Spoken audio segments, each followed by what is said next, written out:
Big news from 90 Day Fiancé fan favorite, Rose Vega. On Tuesday, May 13th, Rose surprised her followers with an announcement that's been 5 years in the making. She's officially launching her own OnlyFans. Alongside a striking photo in a red cutout bikini, Rose wrote on Instagram, "Something new has been blooming behind the scenes. I'm finally ready to reveal a side of me that never made it to TV or Instagram. No scripts, no filters, just the real, unfiltered Rose after dark." She added a playful invitation. Curious? Drop RoseVip in the comments and wait for a little surprise to show up in your inbox. Let's keep this between us. Can't wait to see who's brave enough to take a peek. Fans first met Rose back in 2020 on 90 Day Fiancé, before the 90 days, when she connected with Big Ed Brown. Their whirlwind romance played out on screen, but ultimately ended due to conflicting views about starting a family. Despite the breakup, they reunited on 90 Day Bears All in 2021, and it turns out there's no bad blood. "I'm happy that you're happy," Ed told her. "You changed my life for the better." As for why Rose is joining OnlyFans now, she opened up to TMZ, revealing she hit a rough patch after being scammed by a family member and having to sell property. Her vape shop in Manila also had to shut down due to new national regulations. But Rose is bouncing back on her own terms. She says her OnlyFans will feature travel vlogs, weekly photo sets, classy boudoir videos, voice messages, and some exclusive spicy content. And yes, she'll personally be chatting with subscribers. "I've grown so much since my time on TV," she said. "I'm finally confident in who I am, my body, my voice, my sensuality. OnlyFans gives me the freedom to connect directly with people who truly support me." Jasmine Pineda from 90 Day. The Last Resort is putting an end to speculations about her relationship with her baby daddy, Matt Branis. Jasmine got married to Gino Palazzolo, whom she met online in early 2020. Gino flew to Panama to see Jasmine in person on before the 90 Days Season 5. He wished to have babies with Jasmine, but she kept avoiding his requests. Jasmine shocked fans when she revealed she was pregnant with someone else's baby and not Gino's at the Last Resort Season 2 tell-all, and that she had separated from Gino after filming. Jasmine and Matt met as friends over a year ago and have since even moved to Florida, where they had a baby. But are they still friends or something more?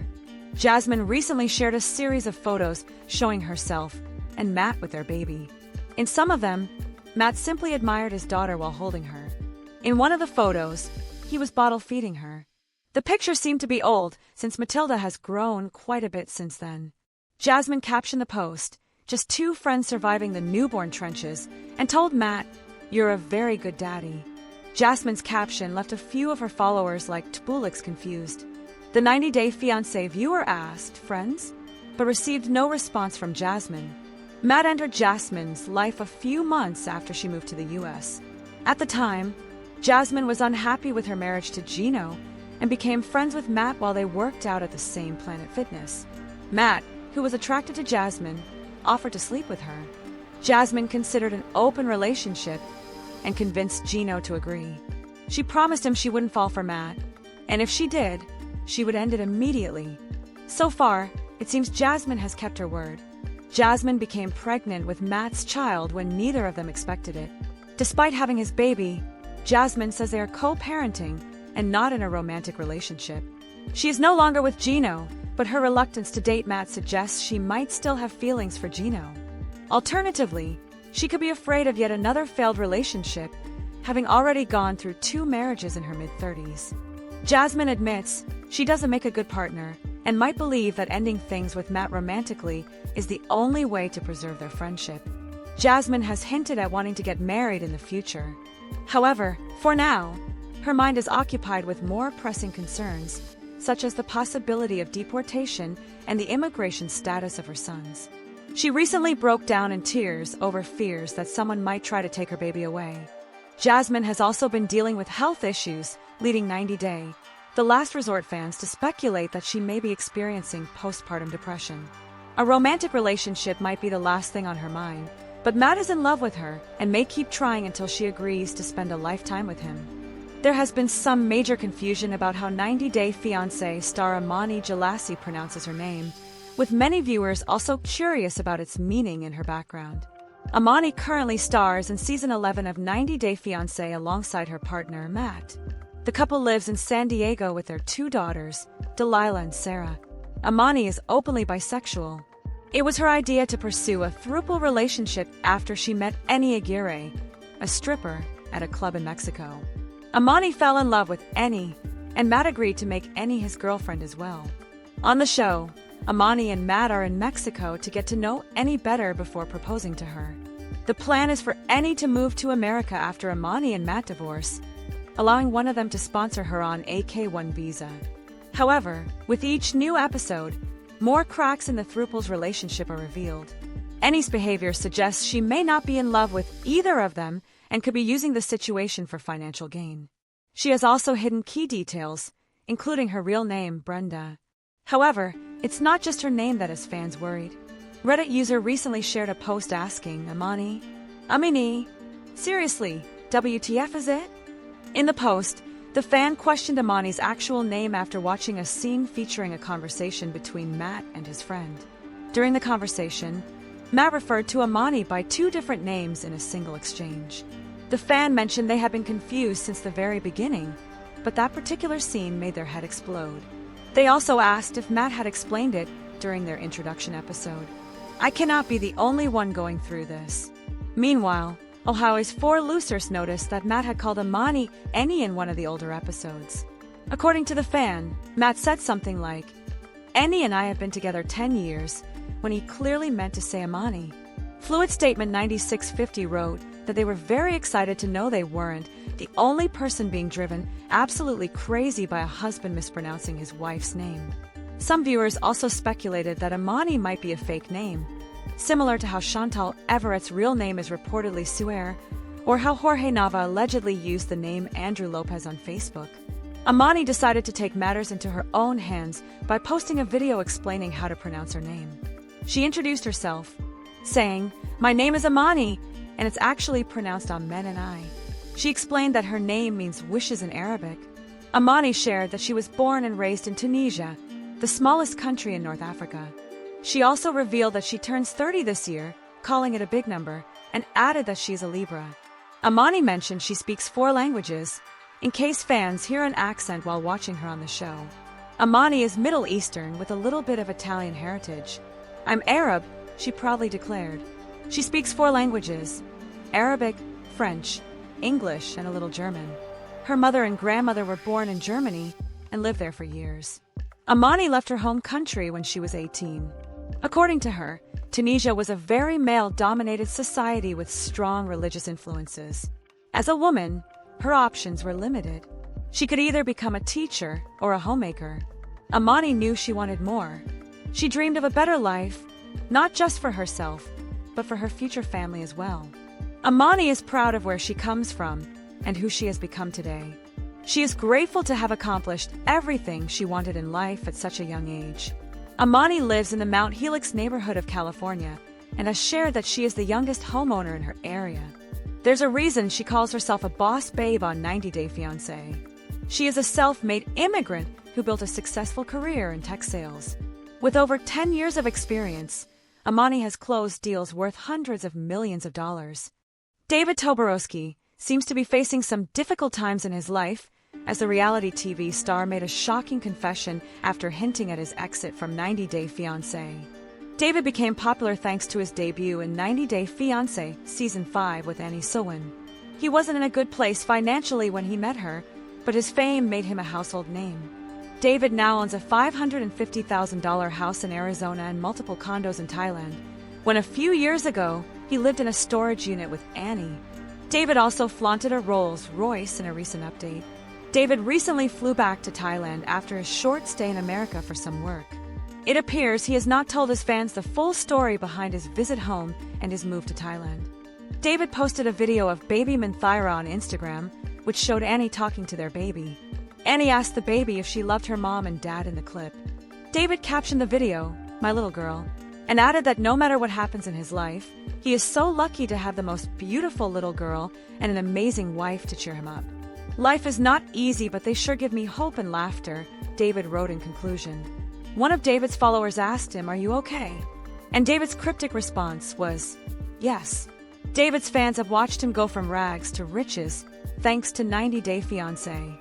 His frequent pillow talk appearances and the success of his relationship with Annie, despite various challenges, have made David a standout star in the franchise.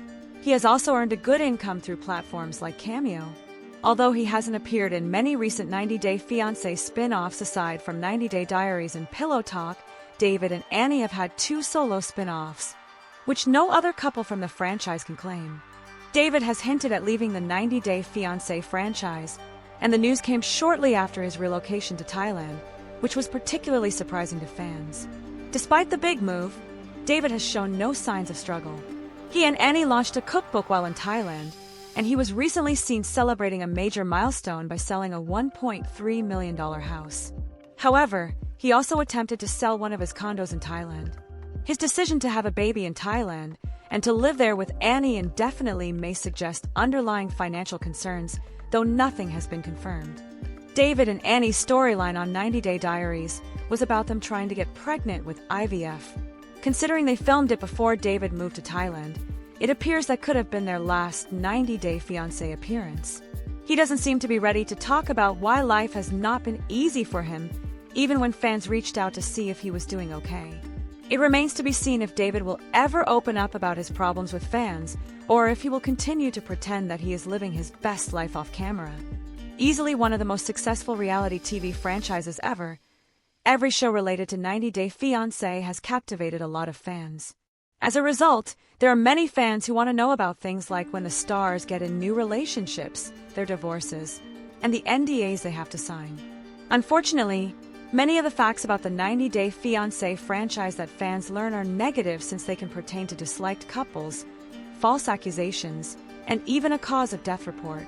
During the 11th season of 90 Day Fiancé, fans were struck by more bad news that involves the franchise. Unfortunately for anyone who was rooting for Shikina and Sarper as a couple, their relationship has been thrown into upheaval as she questioned marrying him. Throughout the history of 90 Day Fiancé, the show's fans have seen some extremely dramatic fights between the cast members. With that in mind, it shouldn't come as a surprise to anyone that many 90 Day Fiancé couples haven't gone the distance. For that reason, when the show's fans are introduced to a new couple, it is only natural for them to wonder what their fate will be. While watching the 11th season of 90 Day Fiancé, many viewers have wondered whether Shikina and Sarper would be able to go the distance. During the 12th episode of 90 Day Fiancé's 11th season, fans got a major indication that Sarper and Shikina may not end up together. That is because, during an argument between the couple, Shikina seriously questioned if she should marry Sarper. In May 2025, a People article summarized a very serious conversation that Shikina and Sarper had. During that conversation, Shikina confessed that she didn't know anymore if she wanted to marry Sarper anymore. "You made a series of choices that have put us in a bad situation now, where I don't even know if I want to get married." That comment from Shikina came after she had already been arguing with Sarper about the state of their relationship. During the 90 Day Fiancé episode, the argument began with Sarper speaking to the camera about a realization had come to about his relationship with Shikina.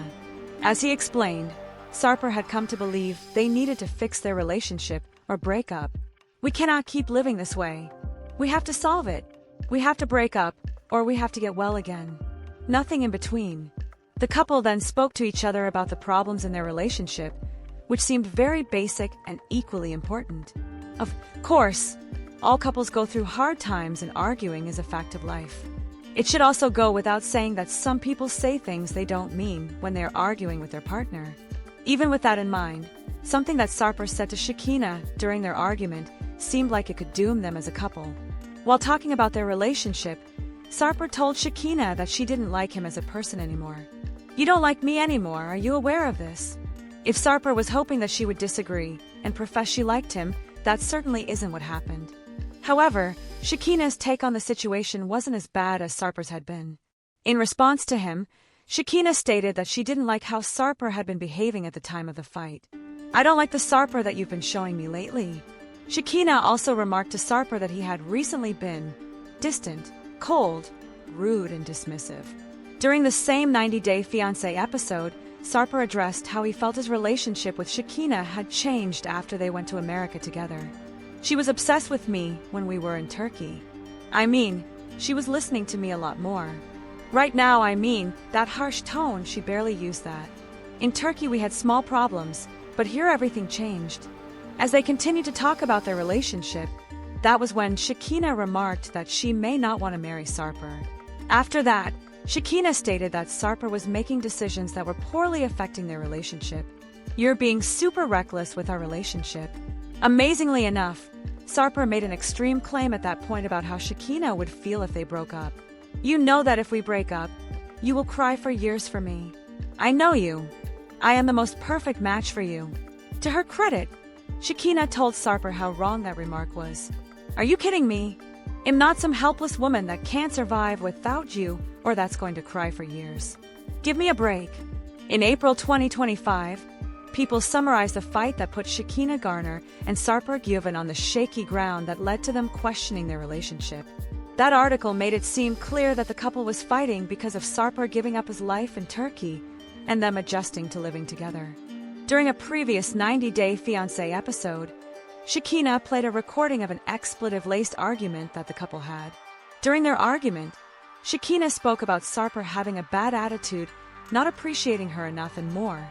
In response, Sarper threatened to end their relationship and move back home. While talking about the argument, Sarper spoke about being unhappy he felt about his life at that time. I feel myself useless. Everything piled up, that depression, and I said it's enough. That's all. I just go downstairs, don't talk with her, let the time solve something, and this is where we are right now. We're not talking. Two strangers in the same house. While talking about their issues, Shikina said things were going well until everything changed despite her sacrifices. Like a lot of other people, Shikina also spoke about feeling trapped and unappreciated by Sarper at that time. I just feel like he doesn't even appreciate it. And it was different at his place when we were fighting because I could leave. And here I can't leave my place. Like, this is my place. I'm not just going to leave.